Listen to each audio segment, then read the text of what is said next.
वैसे पाकिस्तान में भारत की तारीफ करना कोई पहली बार नहीं है। इससे पहले भी आपको याद होगा, फजलुर रहमान ने पाकिस्तान में ही रहकर भारत की जमकर तारीफ की थी। अब एक और पाकिस्तानी नेता हैं, पाकिस्तान की ही संसद में भारत की जमकर तारीफ कर रहे हैं। ये नेता कौन है? भारत की तारीफ करने के पीछे इनकी वजह क्या है?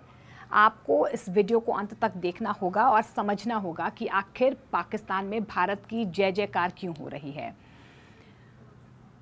दरअसल आपको बता दें कि पाकिस्तानी संसद में एक बार फिर से भारत की जय जयकार इसलिए सुनाई दी है और दुश्मन देश यानी पाकिस्तान की लाचारी इसलिए सामने आई है क्योंकि उनकी तरफ से ये कहा जा रहा है कि जो अव्यवस्थाएं हैं या पाकिस्तान कटोरा लेकर जो है पैसे की भीख मांग रहा है, ये स्थिति पाकिस्तान की है, लेकिन आपके पड़ोसी मुल्क यानी कि भारत की जो स्थिति है उसे देखकर हम कभी भी सीख नहीं पा रहे हैं।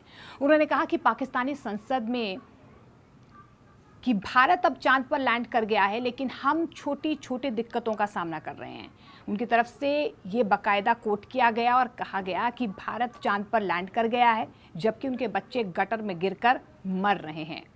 आपको बता दें कि मुत्तहिदा कौमी मूवमेंट पाकिस्तान यानी कि MQMP पार्टी के सांसद सैयद मुस्तफ़ा कमाल ने पाकिस्तान की भारत के साथ तुलना करते हुए कराची में सुविधाओं की कमी पर प्रकाश डाला है।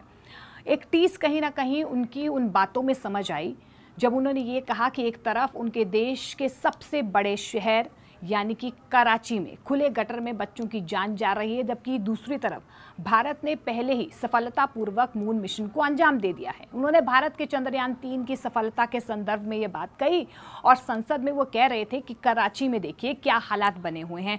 वैसे सिर्फ कराची के हाल नहीं है, पूरे पाकिस्तान में इस वक्त जो है इस तरीके के हालात नज़र आ रहे हैं।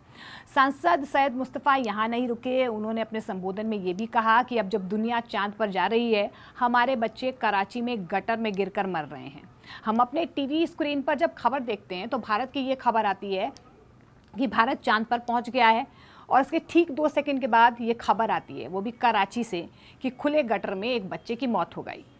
अब सांसद की तरफ से कराची में ना सिर्फ जो गटर के हालात हैं, सीवरेज के हालात हैं, उनको लेकर आवाज़ उठाई गई, उनकी तरफ से ये भी चिंता जाहिर की गई कि देखिए पानी की कमी कितनी हो रही है और कितने मिलियन लोग यहाँ पर रहते हैं, लेकिन बदहाली की दास्तान जो है पाकिस्तान में वो ख़त्म होने का नाम नहीं ले रही है। उन्होंने ये भी कहा कि आप अगर समझते नहीं है तो मैं कराची के बारे में कुछ फैक्ट्स भी रख लेता हूँ संसद में। उन्होंने कहा कि कराची पाकिस्तान का रेवेन्यू इंजन है। पाकिस्तान में अपनी स्थापना के समय से ही जो 2 बंदरगाह कार्यरत हैं, ये दोनों यहीं पर हैं, यानी कि पूरे देश का प्रवेश द्वार यही है। 15 सालों तक कराची को ज़्यादा पानी नहीं मिला है। जो भी पानी आया है वह टैंकर माफिया ने जमा कर लिया। एक रिपोर्ट्स का भी हवाला देते हुए उन्होंने ये कहा है कि सिंध प्रांत जिसकी राजधानी कराची है में कम से कम 70 लाख जो बच्चे हैं यहाँ पर वो स्कूल ही नहीं जा पा रहे और राष्ट्रीय स्तर पर यह संख्या 2 करोड़ से ज़्यादा की है। तो देखिए चिंताएं कितनी है, लेकिन हम भारत अपने पड़ोसी मुल्क से सीख नहीं पा रहे। उन्होंने कहा कि हमारे सिंध और देश में जो स्कूलों के हालात हैं उसे देखकर आखिर नेताओं को नींद कैसे आती है, वो सोते कैसे हैं। इससे पहले आपको याद होगा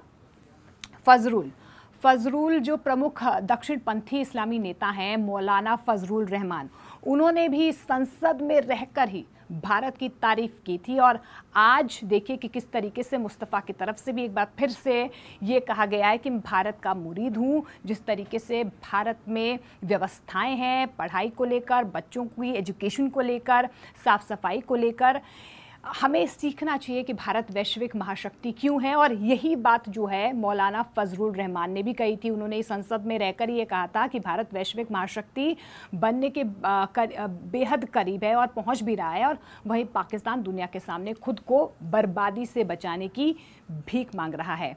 पाकिस्तान के इन हालातों पर और जो लगातार जो है पाकिस्तानी नेताओं की तरफ से इस तरीके से भारत के लिए, भारत की सफलता के लिए बयान आ रहे हैं, आप भी कमेंट सेक्शन में अपना कमेंट डाल सकते हैं और बता सकते हैं कि आखिर जो पाकिस्तान की स्थिति है और अब पाकिस्तान में ही रहकर आप भारत की तारीफ़ जो सांसदों की तरफ से की जा रही है वो क्यों की जा रही है, आप कमेंट बॉक्स में अपने कमेंट्स डाल सकते हैं। इस वीडियो को शेयर कर सकते हैं। हमारे न्यूज़ 18 इंडिया डिजिटल प्लेटफॉर्म के यूट्यूब पेज को भी सब्सक्राइब करिए।